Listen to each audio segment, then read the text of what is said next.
Authority, routine, and why I didn't believe the stories people like to think the wilderness is dangerous because it's unpredictable. They talk about weather changes, bad footing, animal encounters, poor preparation. Those explanations are comforting. They suggest that if you're experienced enough, careful enough, disciplined enough, you'll be fine. I believed that for a long time.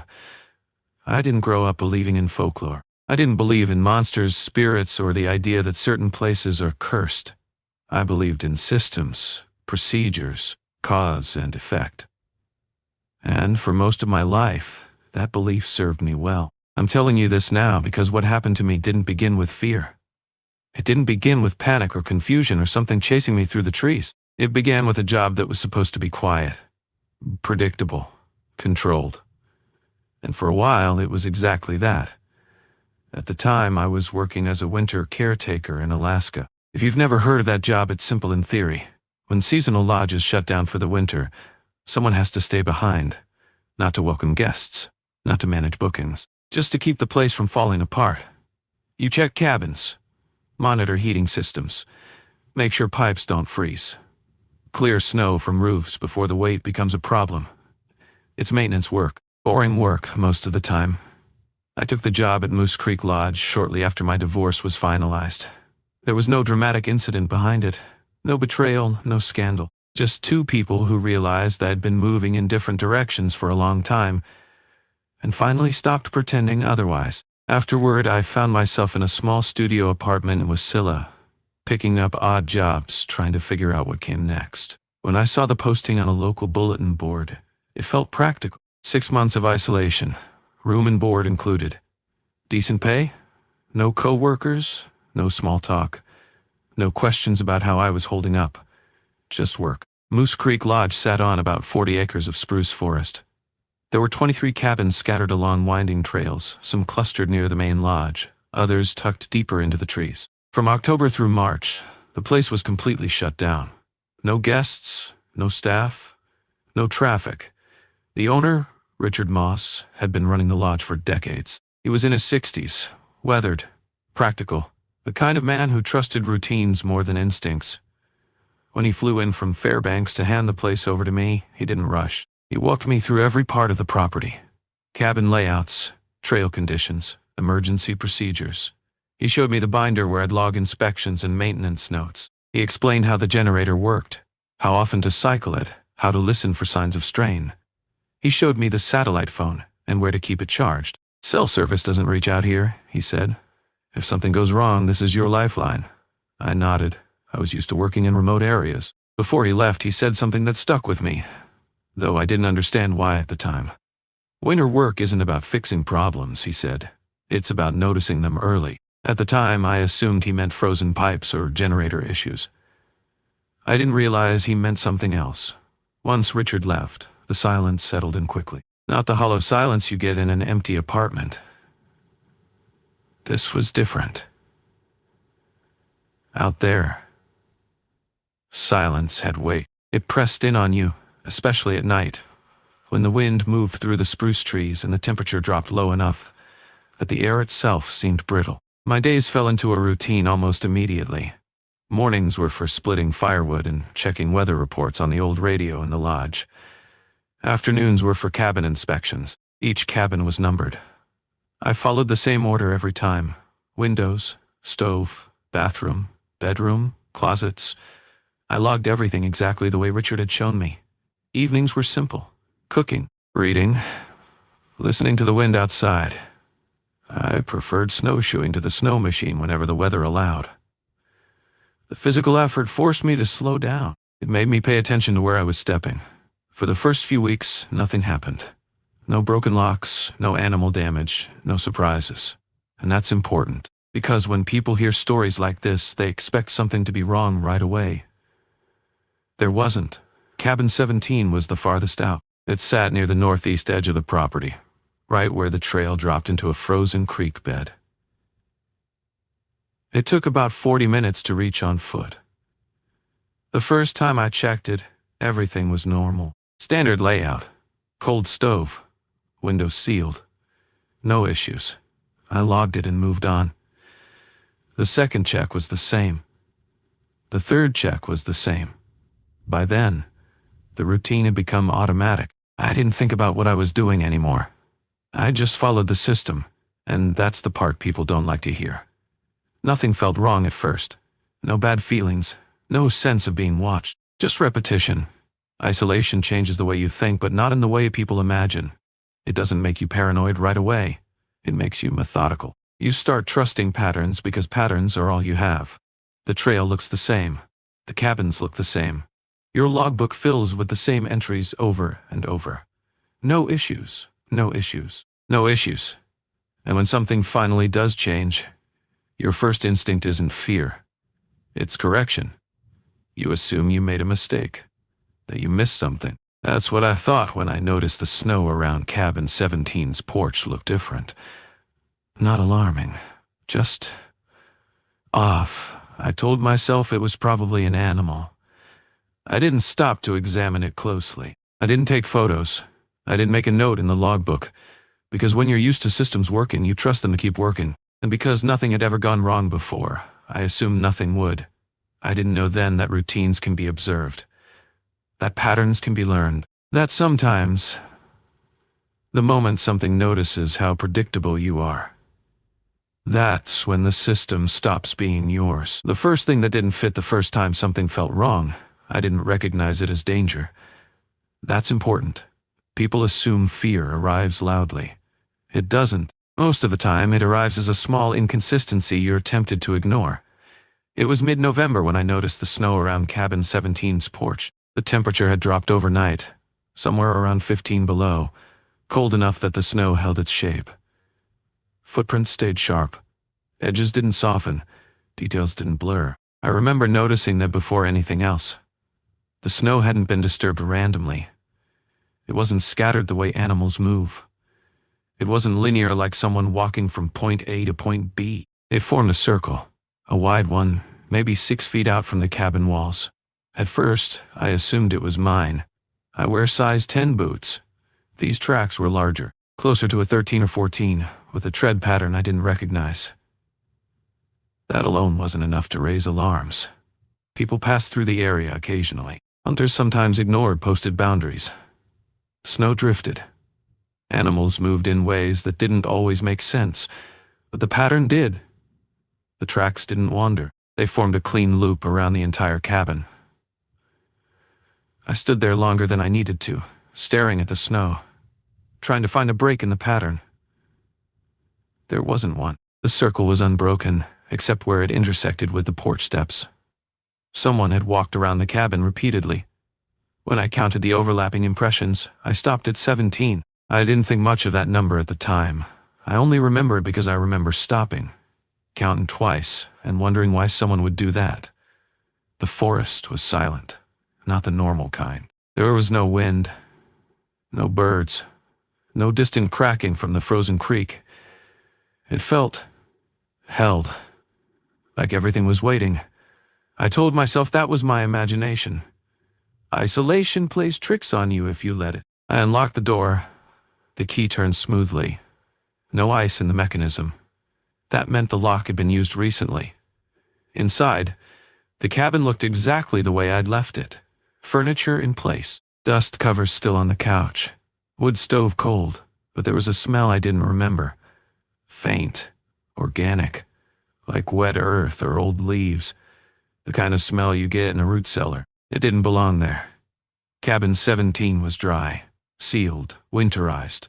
I checked every room, closets, under the beds, even the crawl space access in the bedroom. Nothing. No signs of forced entry. No broken windows. No gaps in the weather stripping.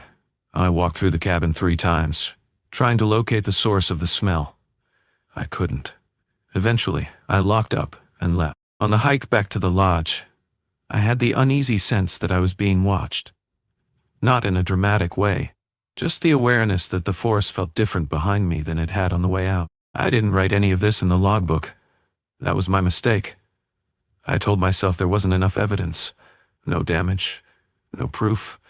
Just a pattern in the snow and a smell I couldn't explain. 4 days later, I delayed going back. I didn't consciously decide to avoid cabin 17. I just found reasons to check other cabins first. Cleared snow that didn't need clearing. Rechecked locks had already inspected. By the time I headed out toward the northeast trail, the sun was already dropping. The shadows were longer. The spaces between the trees darker. Twice, I stopped because I thought I heard footsteps behind me. Each time, there was nothing. Just my own trail stretching back through the trees. When cabin 17 came into view, I stopped cold. The front door was open. Not unlocked. Open. Swinging slightly in the breeze. I know I had locked it. I always check twice. I called out from the porch. "Hello? Anyone here?" My voice sounded thin, like it was being absorbed by the trees. No response. Inside, things had changed. The dust cover had been removed from the couch and folded neatly on the armrest. A kitchen chair had been moved to face the window, angled toward the trail I just walked. On the small table next to it sat a coffee mug. White ceramic, thin blue line around the rim, clean, centered perfectly. I picked it up. It was ice cold. I hadn't brought it out there. I checked the cabinets. 3 identical mugs sat inside, all dusty except for the one on the table. Someone had taken it out, used it, washed it.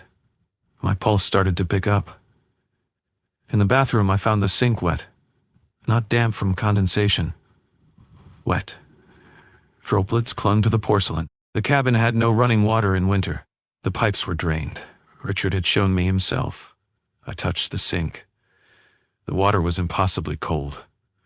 Colder than it should have been. I backed away slowly. That was the moment I understood something was wrong. Not supernatural. Not monstrous. Deliberate. The chair facing the trail. The folded dust cover. The mug placed with precision. Someone had been there, and they wanted me to notice. I left without locking the door. On the hike back, the forest felt closer. The trees leaned in. Every shadow looked occupied.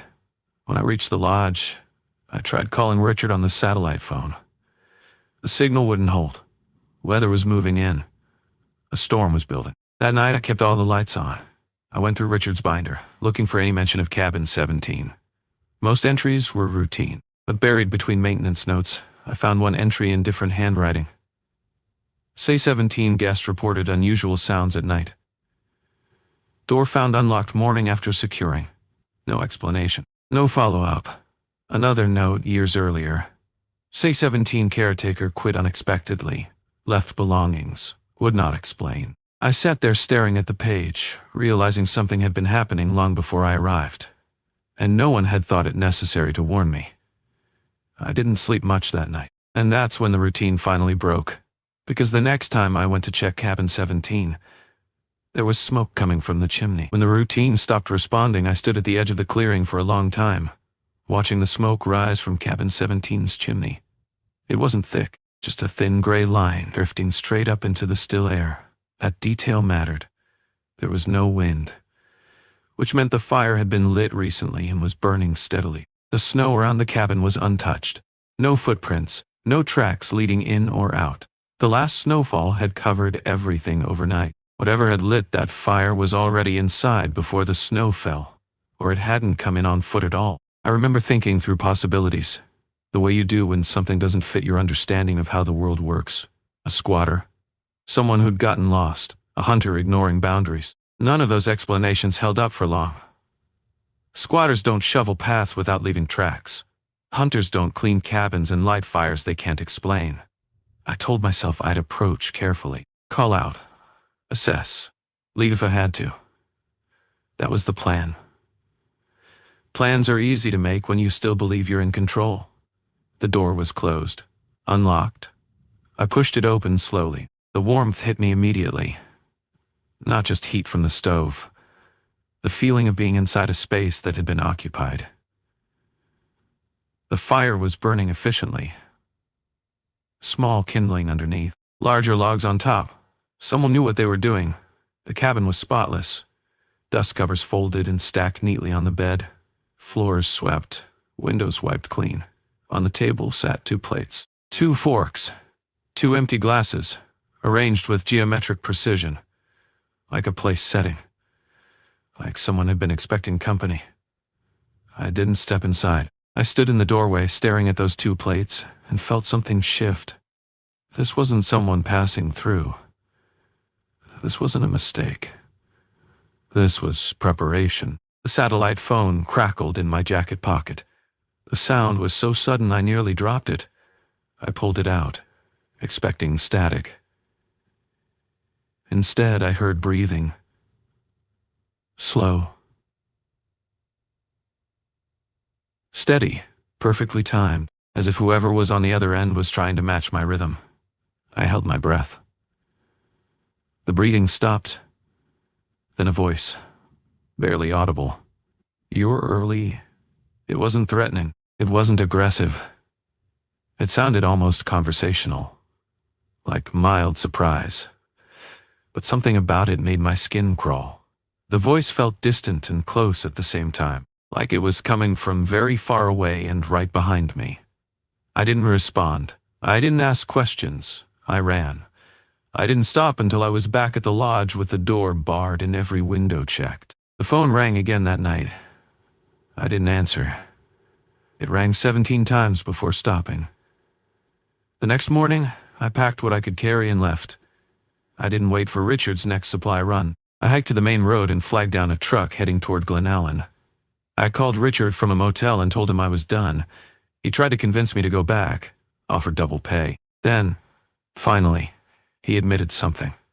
3 other caretakers had quit over the years. All because of Cabin 17.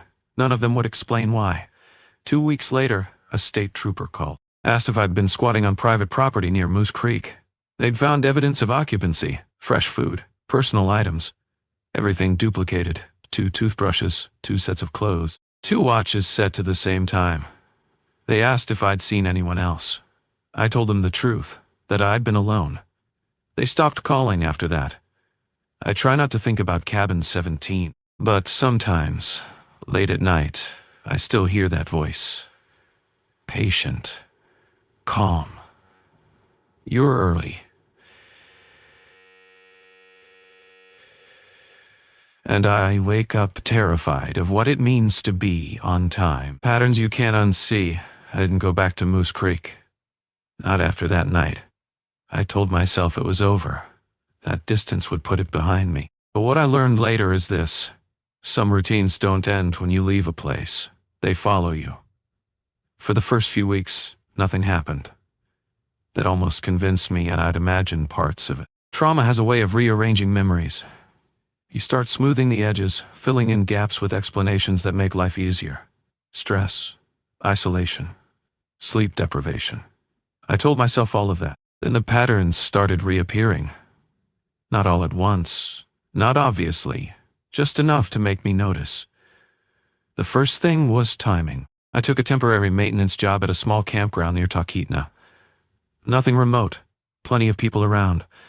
My shift started at 6 in the morning. Every day, without fail, my alarm went off at 5:43. I hadn't set it that way. I reset it twice.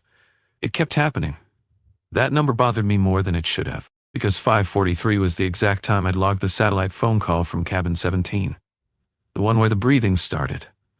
I checked my old notes. I hadn't written the time down anywhere. There was no reason for my alarm to drift to that exact minute. The second thing was duplication. I started noticing items I didn't remember buying. 2 identical pairs of gloves in my truck. 2 flashlights in my toolbox. At first, I assumed I'd forgotten purchases. But then I noticed the wear patterns. 1 pair of gloves was broken in. The other stiff and new. The flashlights had identical scratches along the casing. Same angle, same depth, like they'd been handled the same way. I told myself it was coincidence. I needed that to be true. The third thing was documentation. I keep records. Always have. Maintenance logs, schedules, checklists. It's a habit that's hard to break. One night, while reviewing my notes, I found entries I didn't remember writing. Short, factual. Checked perimeter, all clear. No date, no signature. Same handwriting as mine, but I knew I hadn't written it. I stared at that page for a long time, trying to remember when I could have made the entry. There was no gap in my schedule where it fit. No missing time. Nothing. I tore the page out and threw it away. The next morning it was back in the binder. Same page, same ink. That was when I realized something important. Whatever had been happening at Moose Creek wasn't limited to that property. Cabin 17 wasn't the source. It was a point of interaction, a place where patterns became visible. I started researching in a way I hadn't before. Not online forums, not stories, official records, caretaker turnover, incident reports, search and rescue call logs. I noticed clusters, disappearances that followed similar timelines. People with routine-heavy jobs, night security, fire lookouts, seasonal rangers. Always the same details. No signs of struggle, personal items left behind. Logbooks filled neatly up to a certain point, then nothing. In some cases, logs continued after the disappearance, written in the same handwriting, dated days later. I reached out to one former caretaker whose name I recognized from Richard's binder. He answered on the third ring. I didn't explain everything. I didn't have to. When I mentioned Cabin 17, he went quiet. Then he said something I still think about. It doesn't copy people, he said. It copies systems. I asked him what he meant. He hung up. After that, the rules became clearer. Not written rules. Observed ones. Don't follow unfamiliar routines. Don't acknowledge duplicated objects. Don't respond to voices that match your own cadence. And most importantly, if something appears to be waiting for you, you are already late. The phone calls started again after that. Different numbers, different devices, always silent, always timed. Once, I answered by mistake. I didn't say anything. Neither did the caller. But I could hear movement. Paper turning. Like someone flipping through a binder. My binder, I stopped keeping logs, stopped writing things down. I changed jobs, moved south, tried to disrupt my routines as much as possible. It helped. For a while. But patterns don't disappear when you break them. They adapt. And that's when I realized something I hadn't considered before. Cabin 17 hadn't been trying to scare me. It had been studying me. Learning how I worked. Learning how long it took me to notice. Learning what happened when I stopped following my own rules. Because once you understand the pattern, the next phase isn't confusion. It's escalation. The rules no one teaches you. No one ever sat me down and explained the rules. That's the first thing you need to understand. There was no briefing, no handbook, no warning that came with a signature line. The rules weren't taught, they were inferred. You learned them the way animals learn boundaries, by noticing what happened when someone crossed them. The first rule was simple. Don't ask direct questions. When I started reaching out to people who'd worked similar jobs, caretakers, seasonal rangers, fire lookouts, I noticed how conversations shifted. If I asked about weather patterns or maintenance schedules, they talked freely. If I asked about specific locations, specific cabins, specific dates, the answers stopped. Not with anger, not with denial, with silence. Phones would suddenly cut out. Emails went unanswered. People changed the subject so cleanly it felt rehearsed. One man, a former lookout in the Brooks Range, laughed nervously when I mentioned duplication. Then he said, "You're not supposed to track that." Not it. That. The second rule was more subtle. Never confirm a pattern out loud. I learned this after I tried to explain my theory to a friend over coffee. I told him I thought something was mimicking routines, learning them, testing responses. I didn't get far. Halfway through my explanation, the cafe's power cut out. Not a full outage, just the lights above our table. They flickered twice and went dark. The rest of the room stayed lit. My friend stared at the table, then at me.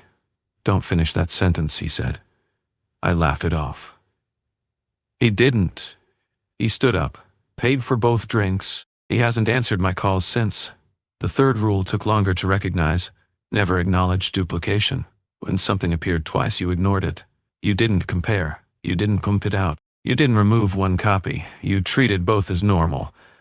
I tested this once, against my better judgment. I found 2 identical notebooks in my bag. Same brand, same wear on the spine. I took one out and placed it in a drawer. The next morning it was back in my bag. I removed it again, this time throwing it away in a public trash bin. By evening, both notebooks were on my desk, aligned perfectly. That was the last time I tried to intervene. The fourth rule was the one no one ever admits to following. Don't arrive early. At first, that sounded ridiculous. Early is good. Early is prepared. But in certain jobs, in certain places, being early means something else. It means you've entered a window you weren't meant to. I noticed it when I reviewed old incident reports. Disappearances didn't happen during emergencies. They happened during routine checks, during early arrivals, unscheduled inspections, moments when someone deviated from the expected timeline. People who showed up on time were fine. People who showed up late were corrected. People who showed up early were processed. The fifth rule was never written anywhere, but everyone knew it. If someone higher up tells you to stop asking, you stop. Not because of authority, because authority doesn't protect you from this. I learned that when a regional supervisor finally agreed to speak with me, he listened quietly as I explained what I'd noticed, didn't interrupt, didn't argue. When I finished, he nodded once and said, "You need to let this go." I asked him why. He looked tired, not scared, resigned. Because the moment you start trying to understand it, he said, you become part of its workflow. That phrase stayed with me. Workflow. Not threat. Not danger. Process. I started seeing it everywhere after that. The way calls were routed. The way reports stalled. The way certain cases were quietly closed without explanation. Nothing was chaotic. Everything followed a structure, and that was the most unsettling part. I realized then that Cabin 17 hadn't been an anomaly. It was a node, a place where the system interacted with people directly, where routines overlapped long enough to be copied. Most people never stayed long enough to notice. Those who did either left or stopped talking. The rules weren't about survival. They were about containment, about minimizing interaction, about keeping the system efficient. And the most important rule of all, the one no one ever says out loud, was this: if something starts doing your job for you, you're already being replaced. I stopped trying to learn more after that. I changed the way I lived.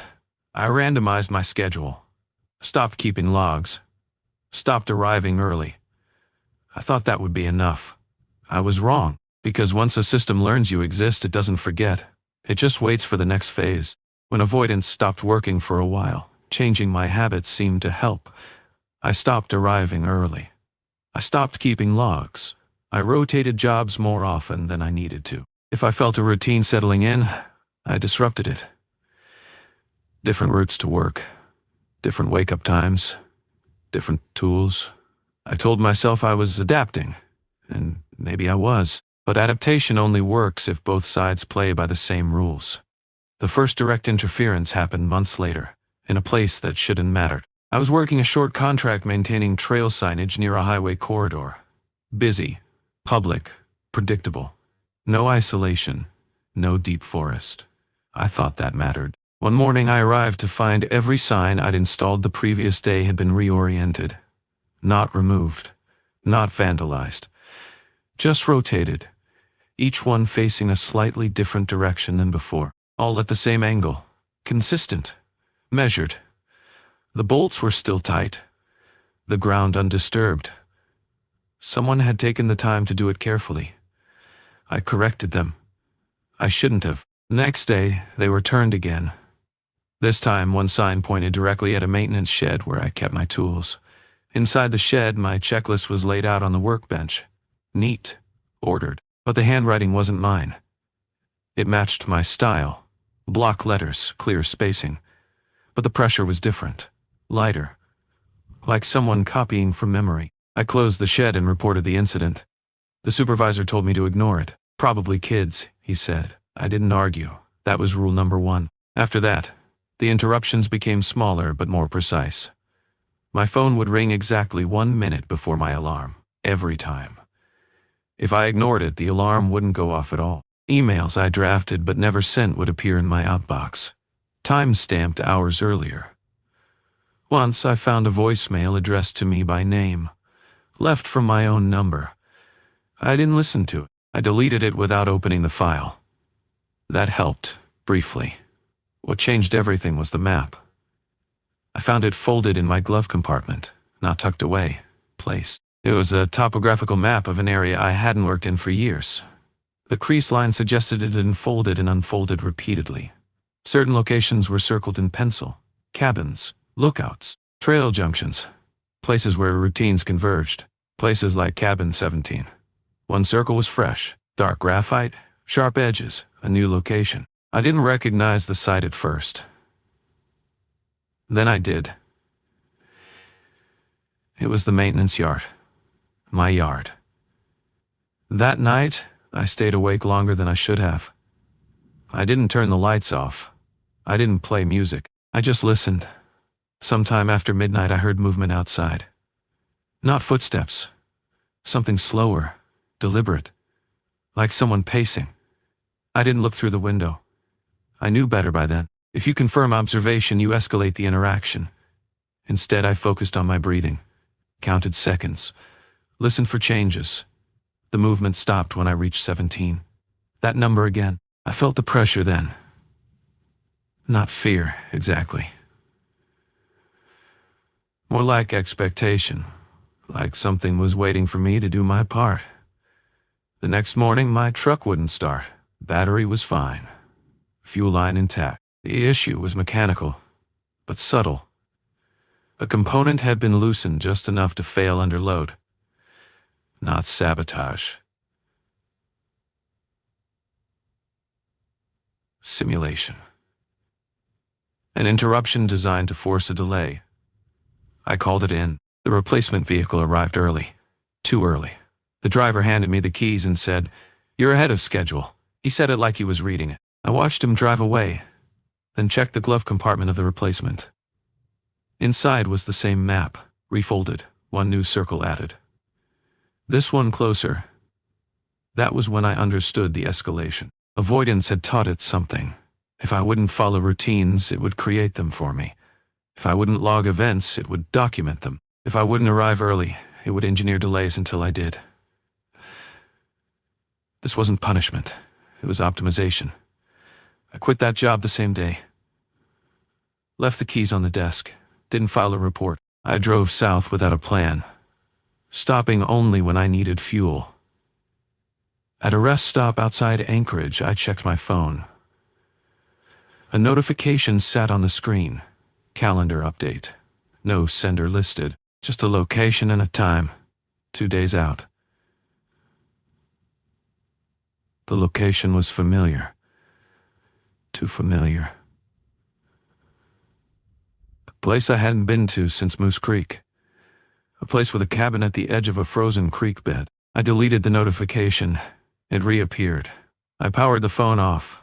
When I turned it back on, the calendar was empty. Except for one entry. Marked as confirmed. I didn't go. I made sure of that. I crossed state lines. Changed devices. Changed names on paperwork. For a while. That seemed to work. But escalation doesn't always look like pursuit. Sometimes it looks like accommodation. And that's when the system stops waiting for you to show up. Because it knows you will. When the system started making decisions for me for a long time, I believed escalation meant pressure. More messages, more interference, more attempts to push me back into a routine. Real escalation is quieter than that. It's the moment you realize decisions are being made without you. After I crossed state lines, I tried to live smaller. Short-term rentals. Cash when I could manage it. Jobs that didn't require credentials or long onboarding. I avoided anything that came with a schedule. That worked, on the surface. But systems don't need your permission to include you. They just need data. The first sign that something had shifted came through paperwork. I applied for a temporary warehouse position in Idaho. Night shift. Simple tasks. No leadership responsibilities.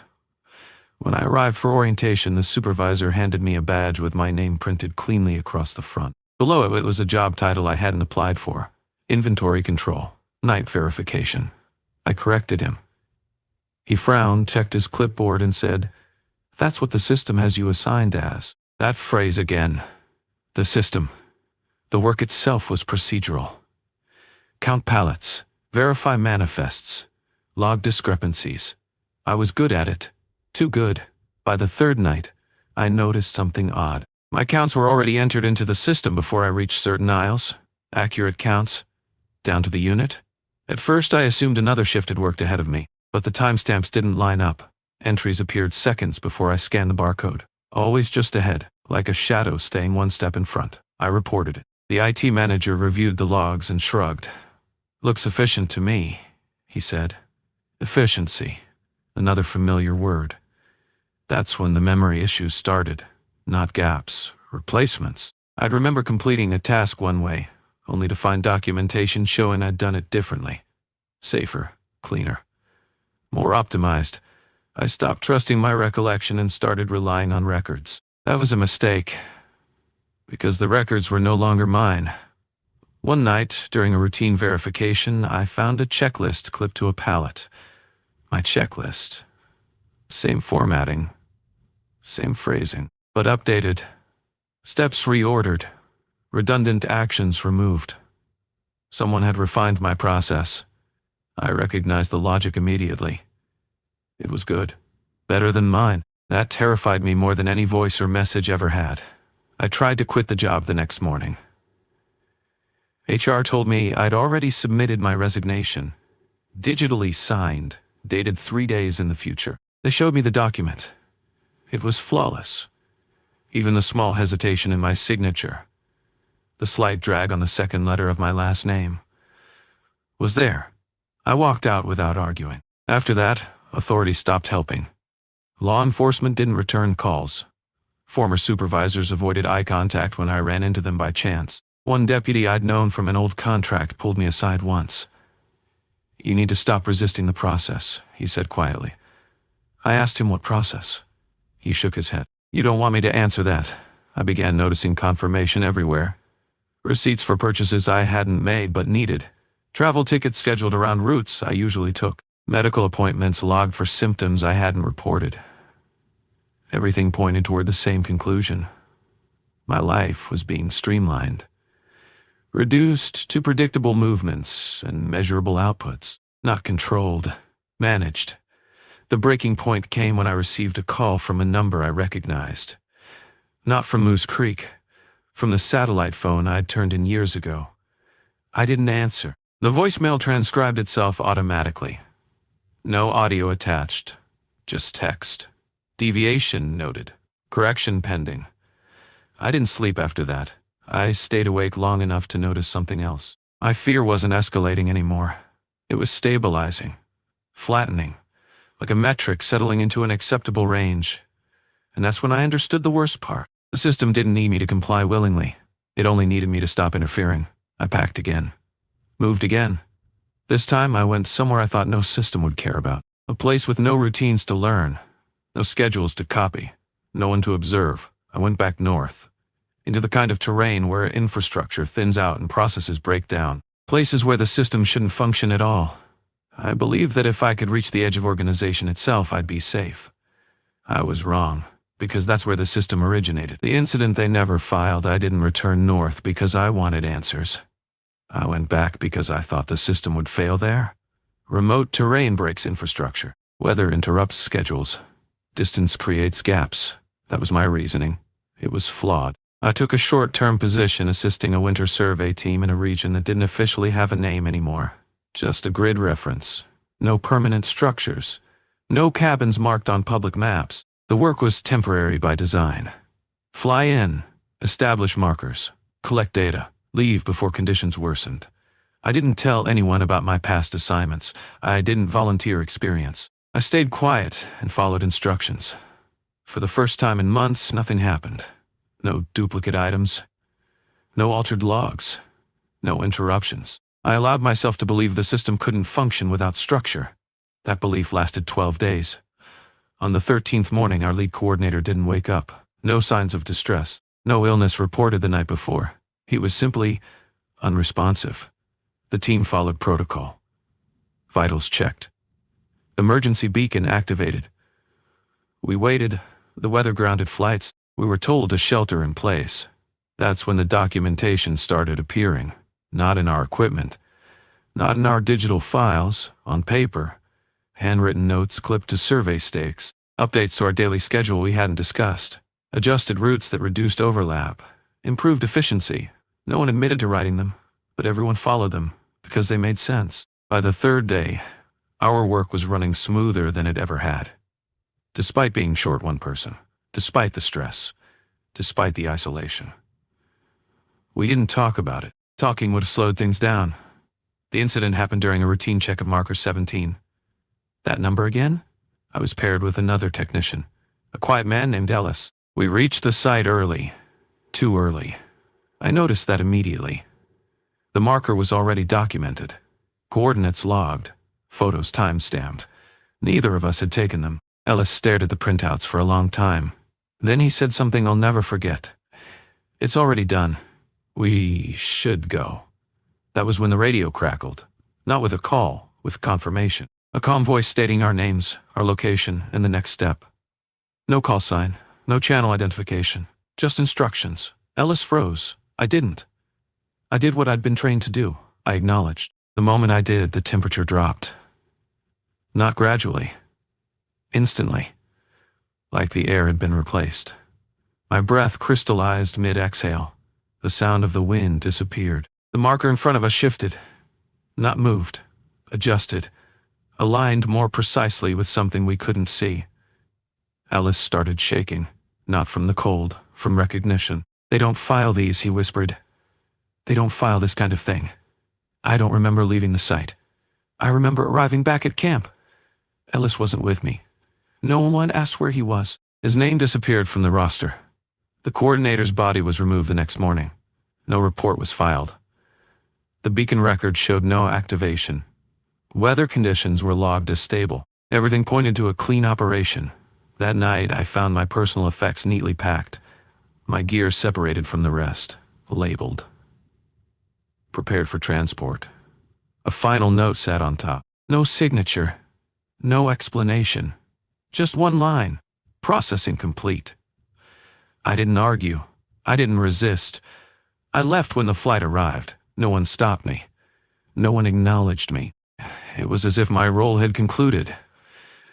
Weeks later, I requested records through official channels. There was no incident report. No missing person. No coordinator. The survey had been completed ahead of schedule. Successfully. Efficiently. Marker 17 was listed as verified. Twice. I understand now why no one files these reports. Because filing implies error. And what happened wasn't an error. It was execution. Not violent. Not emotional. Procedural.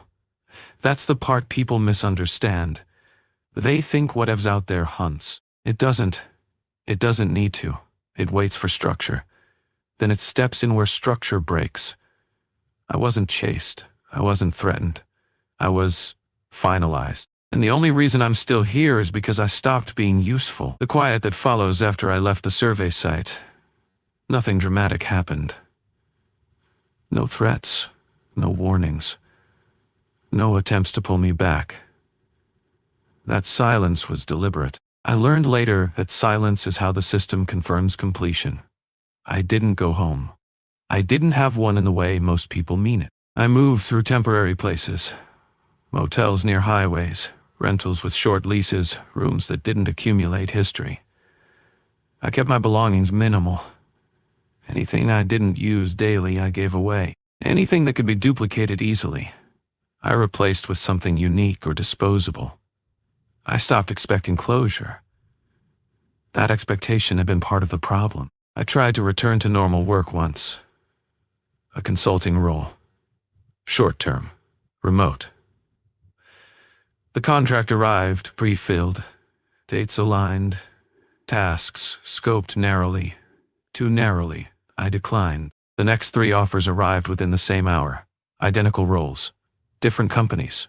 I didn't respond. They stopped coming. That was how I learned the new rule. After processing, you are either recycled or archived. I had been archived. I began noticing others like me, not openly. You don't recognize them by appearance. You recognize them by behavior. People who don't arrive early. People who don't keep detailed notes. People who refuse efficiency improvements without explanation. They don't talk about why. They don't need to. Once, at a truck stop in northern British Columbia, I saw a man reorganize a display of maps. Not to browse. To disrupt alignment. He noticed me watching and nodded once. That was the closest thing to confirmation I've ever had. The records stayed clean. That's important to understand.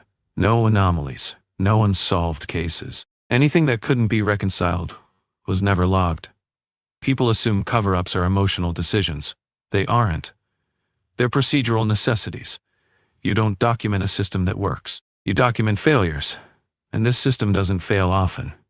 I checked official databases out of habit. Search and rescue reports. Missing persons. There were patterns. Always have been. But the numbers were lower than expected. That confused me until I realized something else. Intervention had become preventative.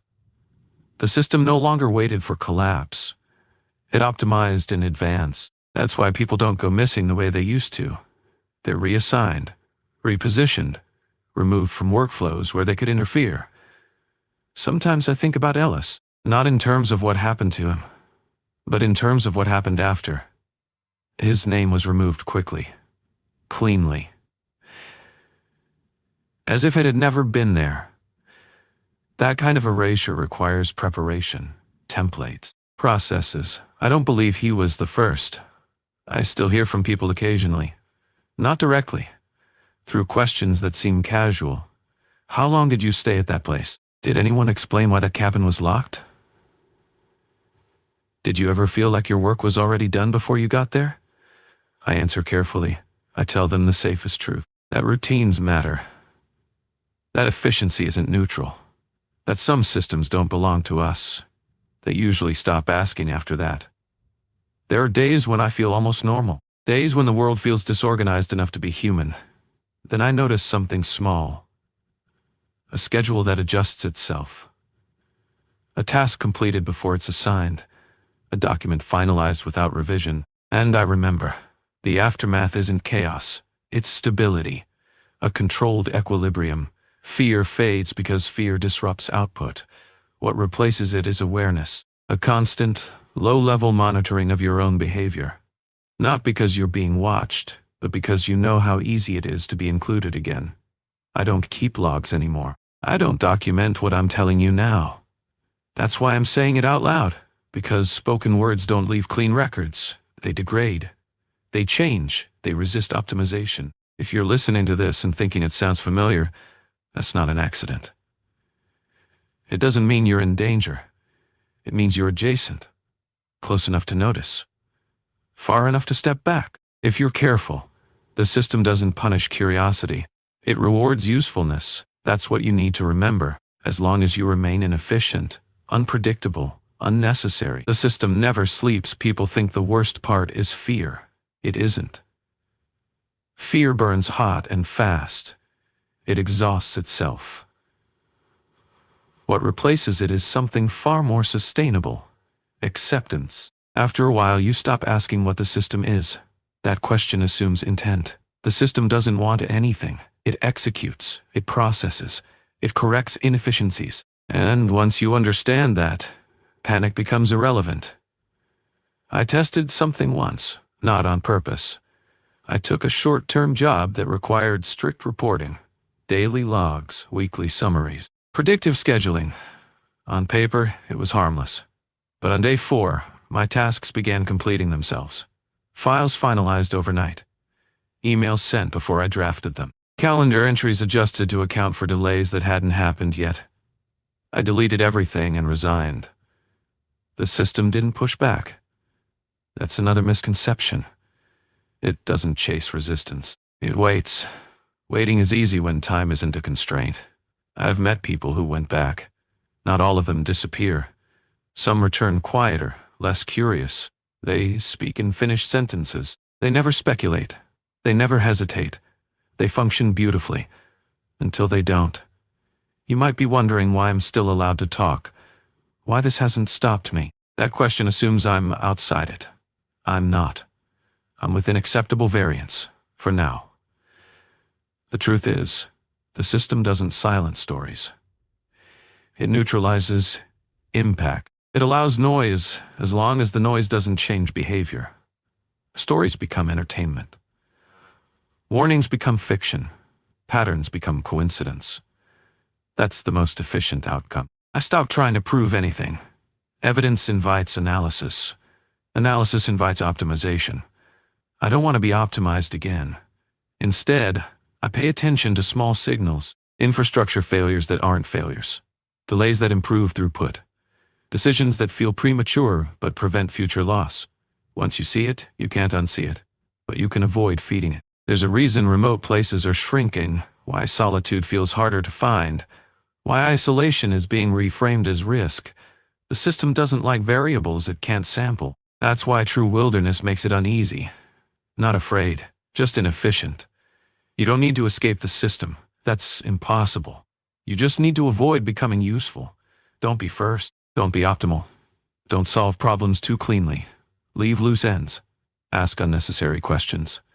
Change routines without improving them. Waste time. That's not rebellion. That's camouflage. If you've ever felt like something adjusted itself around you, if you've ever noticed a process finishing before you understood it, if you've ever been told, don't worry, it's already handled, when no one could explain how, then you've brushed against it. That doesn't mean you're next. It means you're visible. I won't tell you how this ends, because it doesn't. Systems like this don't conclude. They iterate, they refine, they persist. The only reason I'm still here is because I learned when to stop being interesting. If you take anything from this, let it be this.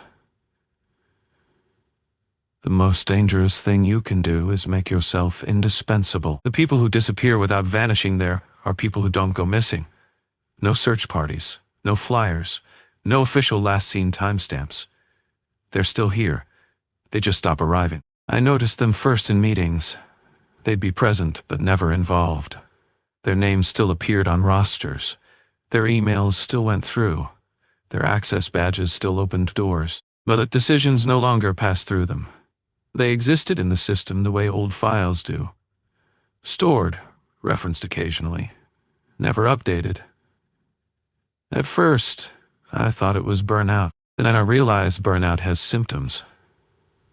This didn't. They didn't complain. They didn't resist. They didn't even seem aware anything had changed. That was the unsettling part. One of them was a woman named Karen. Logistics. Mid-level authority. 12 years of institutional memory. She knew how everything worked. Then one week, people stopped asking her. Not intentionally. They just didn't think of her. I tested it. I'd redirect questions back to her. Karen would know. People nodded. Then asked someone else. Karen still did her job. Perfectly. She just wasn't needed anymore. And somehow, she didn't notice. That's when I understood what disappearing really means. It doesn't mean removal. It means irrelevance without awareness. The system doesn't erase people. It archives them. I spoke to Karen once alone. Asked if she felt different. She smiled and said no. Said things were quieter. Said it was nice not being pulled into everything. She said she finally felt efficient. That word again. Over time, more people joined her category. Not the loud ones, not the rebellious ones, the reliable ones. The ones who followed procedure without deviation. The ones who optimized themselves into invisibility. That's the paradox. Do your job too well, and eventually the system learns to do it without you. I started tracking it quietly. Who was consulted? Who was bypassed? Who still existed but no longer influenced outcome? The pattern was consistent.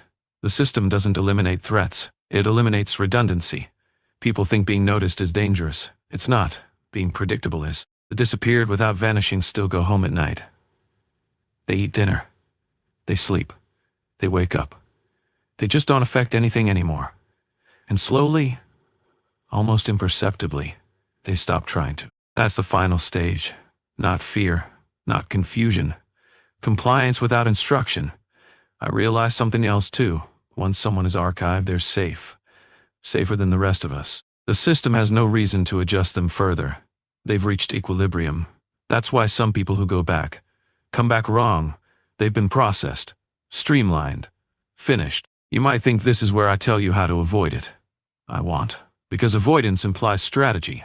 Strategy invites measurement. Instead, I'll tell you what attracts the system's attention. Not rebellion, not chaos. Competence. Competence creates patterns.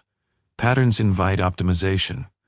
Optimization leads to replacement. If you're very good at what you do, if people rely on you instinctively, if systems collapse when you're absent, then you are being studied. The people who disappear without vanishing are the lucky ones.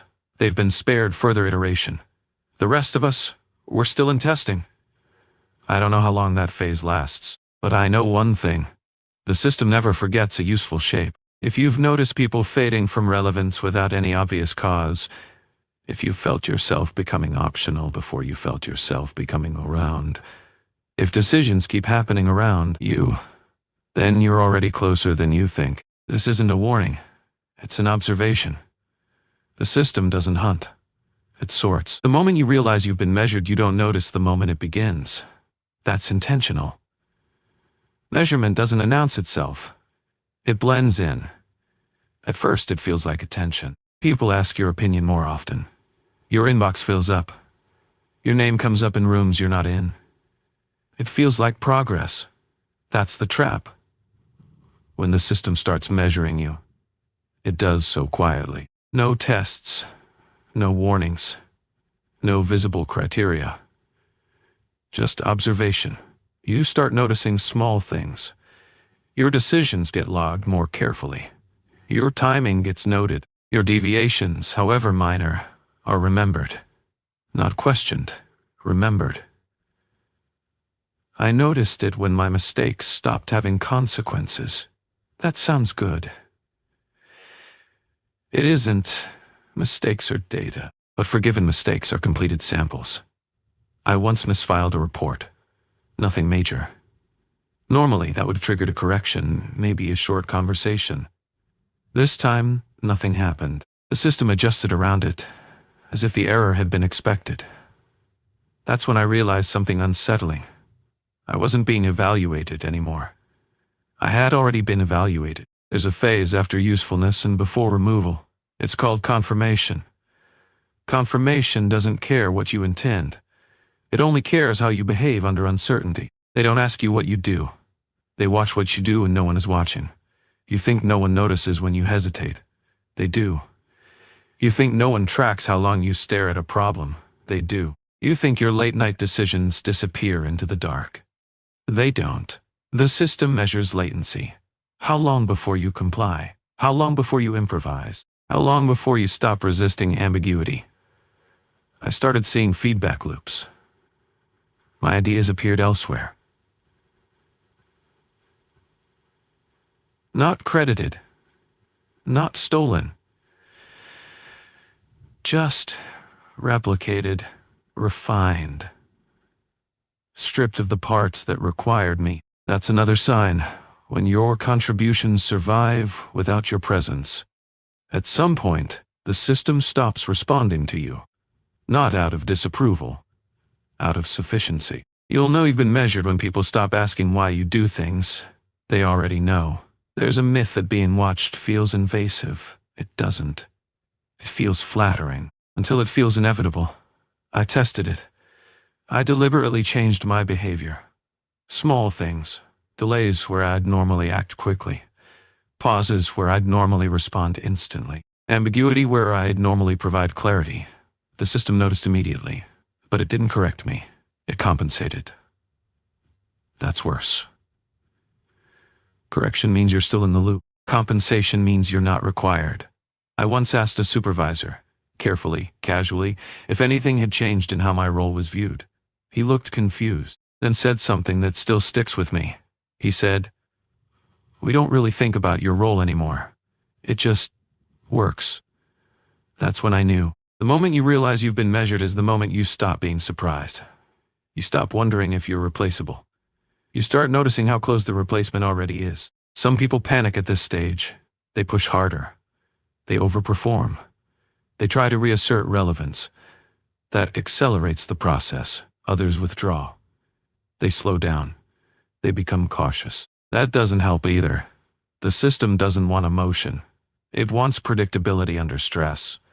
I started seeing echoes of myself, not copies, simplifications, processes that mirrored my decisions without my reasoning. That's the final insult. Not replacement. Reduction. You're not removed.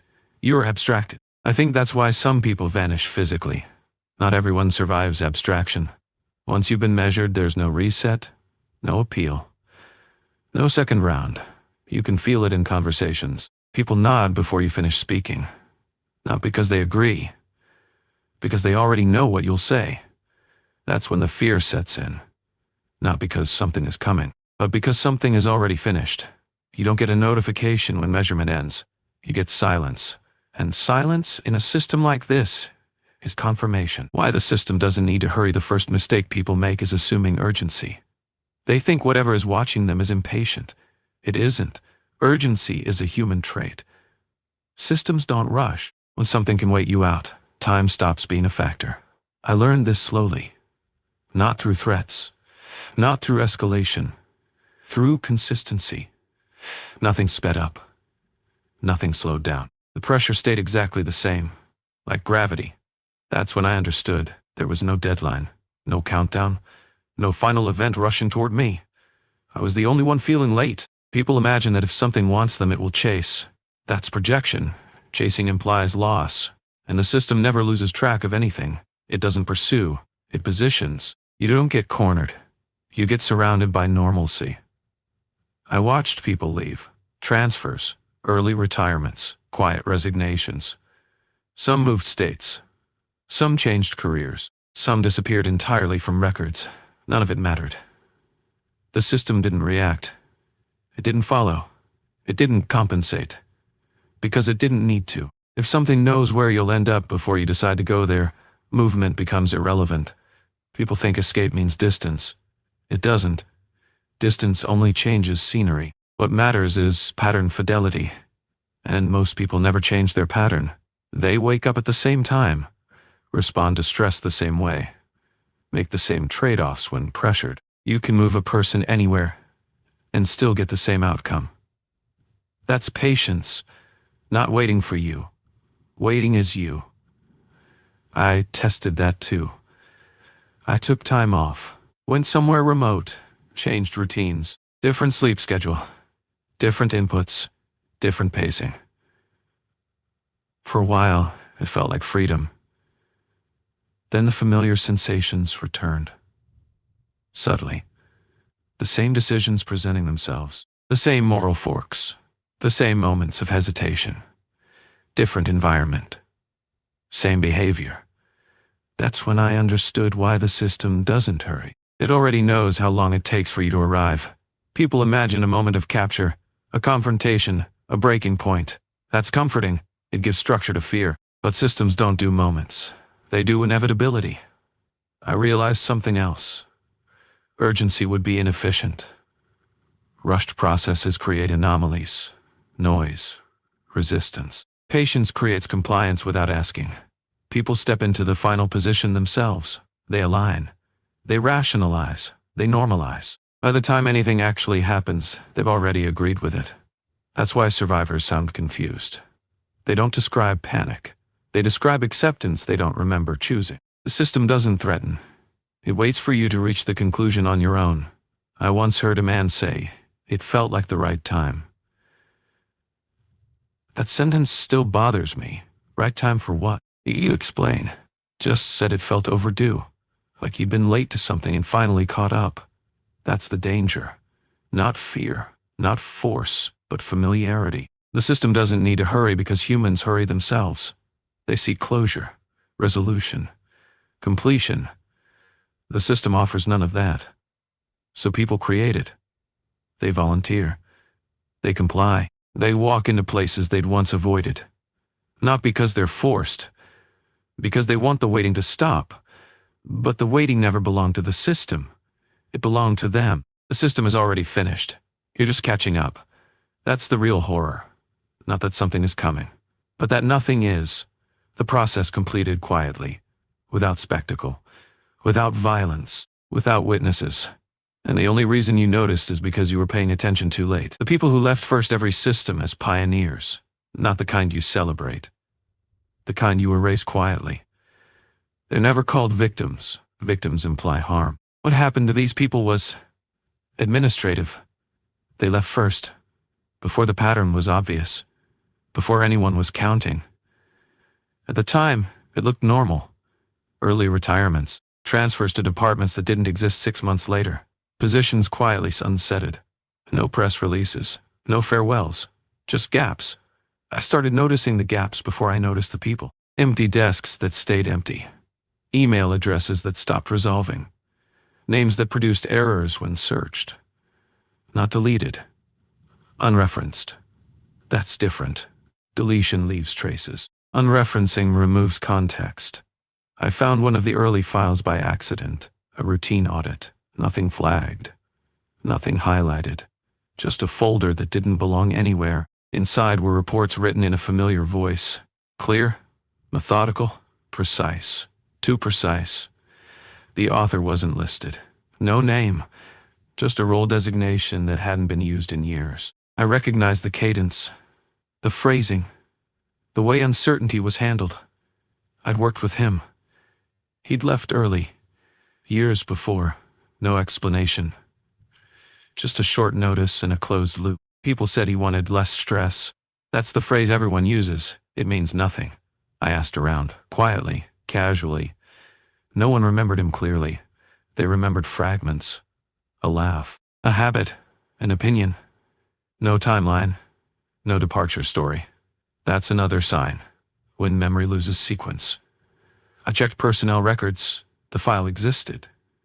But it didn't link to anything else. No supervisor. No subordinates. No lateral connections. Like a node cut cleanly from a network. That's when I realized something unsettling. The people who left first weren't removed. They were resolved. They didn't disappear. They concluded. Every system seeks resolution. Humans just don't like being the variable that gets closed. The early ones showed patterns, high adaptability, low emotional volatility, strong internal logic. They didn't panic. They didn't resist. They noticed. And that made them useful. But usefulness has an endpoint. Once their behavior stabilized, once their responses became predictable, once their decisions aligned reliably, there was nothing left to learn. So the system stopped observing. That's what leaving first really means. Observation concluded. No drama, no resistance, no record. I found another file, different department, different decade. Same structure, same cadence, different author. All of them shared something. They wrote like they expected no reader. That's important. When you stop writing to be understood and start writing to be accurate, you're no longer communicating. You're documenting. Documentation isn't for people. It's for systems. The early ones understood that. Before anyone told them. They didn't ask questions. They didn't demand answers. They just adjusted.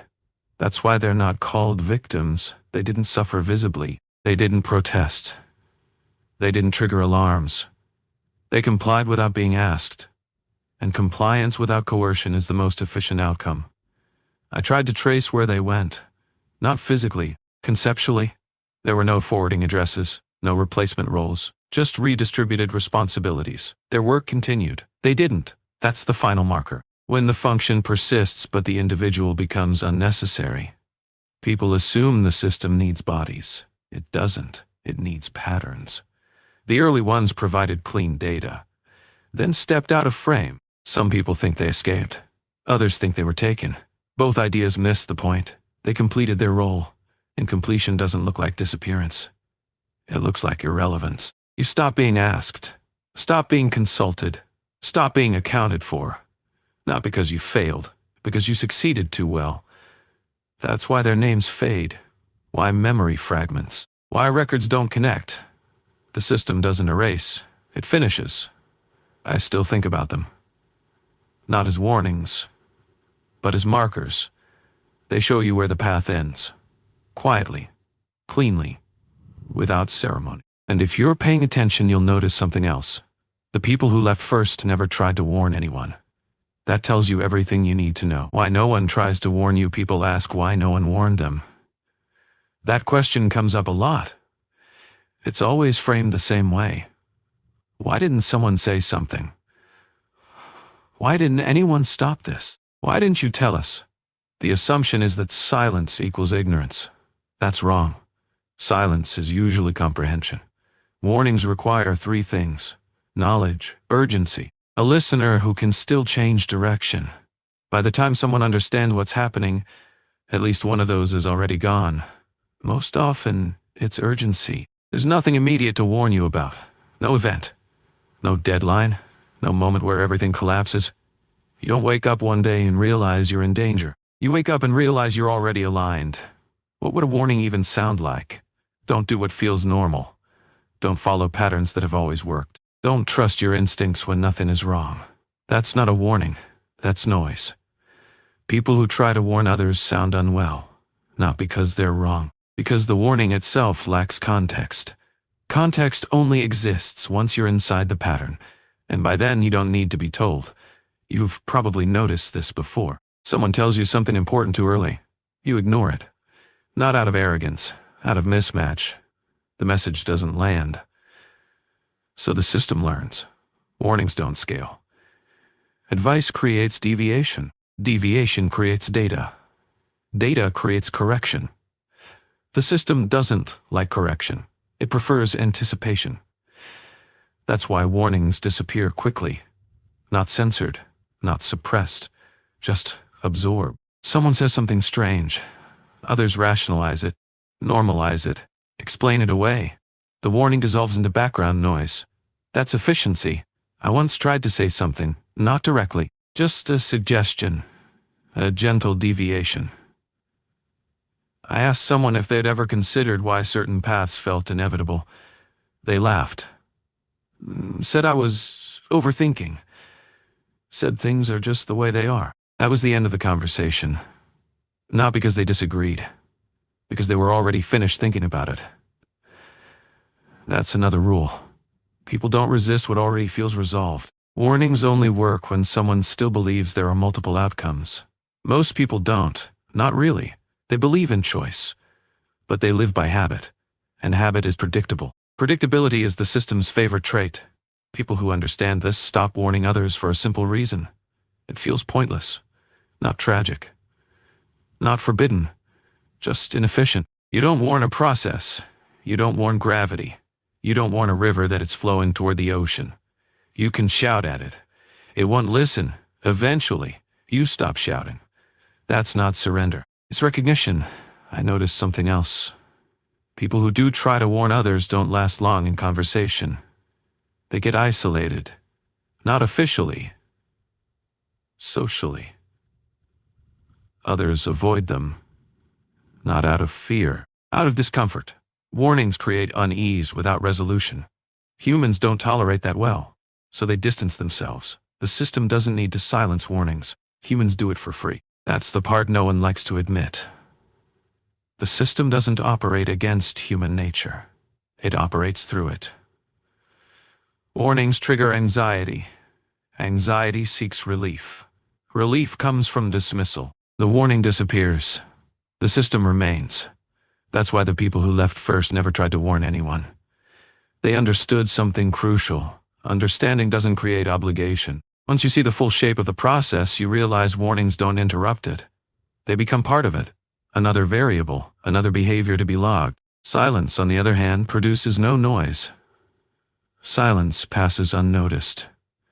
And unnoticed actions are the safest kind. If you're listening to this now and wondering why no one told you sooner, there's your answer. There was nothing to tell. Not yet. And when there was, you wouldn't have listened anyway. Not because you're incapable. Because you're human. And the system knows exactly how humans behave when they hear something they're not ready to understand. It doesn't stop them.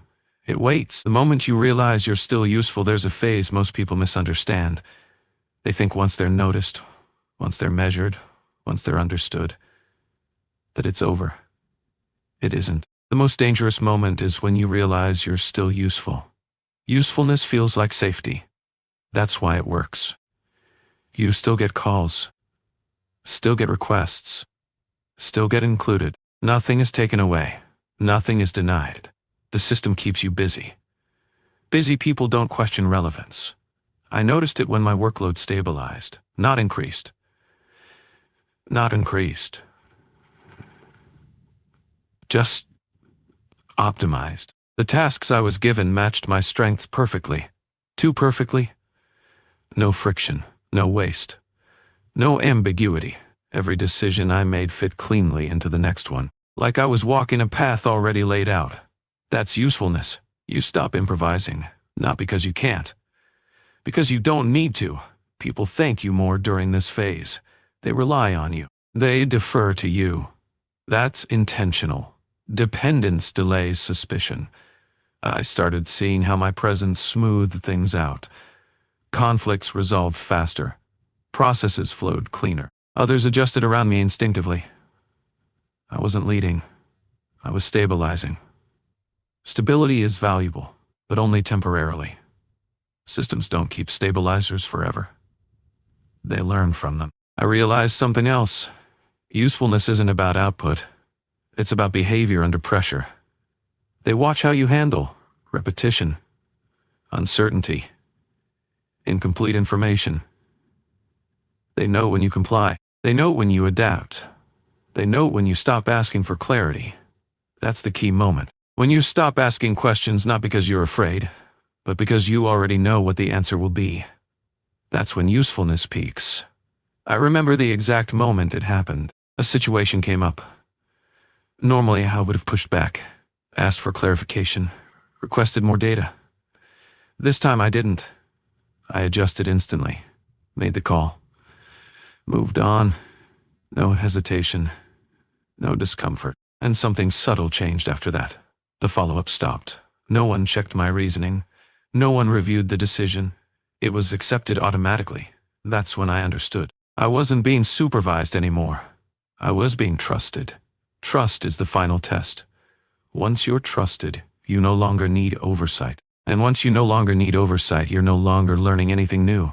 That's when usefulness becomes redundancy. I saw it in others. They reached this stage and mistook it for mastery. They thought they'd arrived. They didn't realize they'd plateaued. The system doesn't remove people when they fail. It removes them when they stop changing. Usefulness is the calm before resolution. Everything feels smooth, predictable, effortless. You stop feeling watched. Not because the observation ended, but because it finished. I noticed fewer inputs, fewer variables, fewer unexpected situations. The world around me simplified. That's not peace. That's convergence. Eventually, usefulness creates silence. The calls slow. The requests thin out. The dependencies dissolve. Not suddenly. Gradually. You're still there. Just less necessary. And that's when the danger returns. Because people who are no longer useful start asking questions again. They notice the quiet. They feel the absence. They sense the shift. That's when panic happens. But panic comes too late. The system already has what it needs. You were useful. You did your part. Now it knows exactly how you behave when usefulness runs out. That's the last data point. When the calls slow down, you don't notice it at first. That's the point. The calls don't stop. They just come less often. At first, you tell yourself it's normal. A quiet week, a seasonal lull, a temporary shift in priorities. You wait. Nothing happens. Then a second week passes. Then a third. You check your messages more often.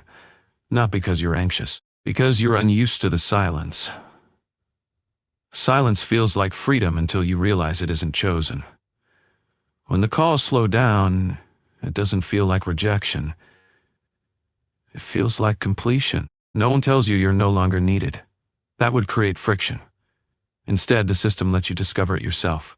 Requests go to other people. Meetings happen without you. Decisions get made before you arrive. No hostility. No exclusion. Just, absence. That's how you know it's real. I noticed it one morning when I checked my schedule. The day was empty. Not clear, empty. I hadn't requested time off. No one had canceled anything. There was simply nothing there.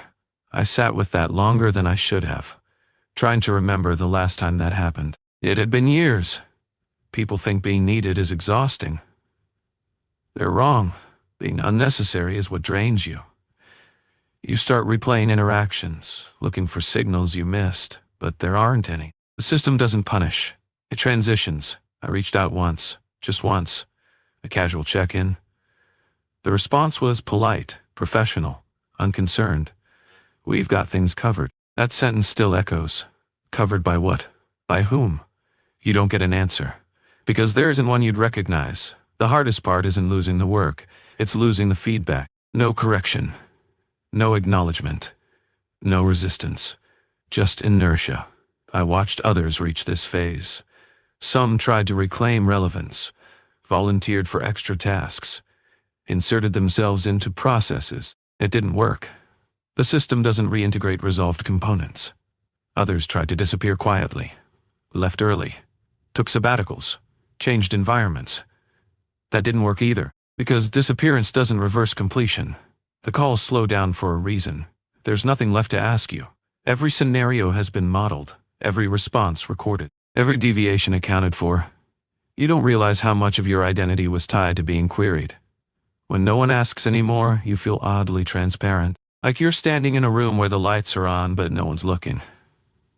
That's when you start noticing details. Things you ignored before. The way systems run without human oversight. The way decisions propagate automatically. The way outcomes align without coordination. You realize something unsettling. You weren't holding things together. You were confirming they already were. Once confirmation ends, presence becomes redundant. That's why the silence feels deliberate. It isn't neglect.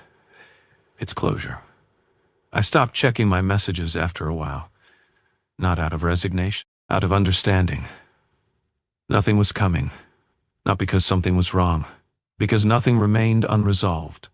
The call slowed down when the process is finished, and the final stage isn't removal. It's irrelevance. You're still there.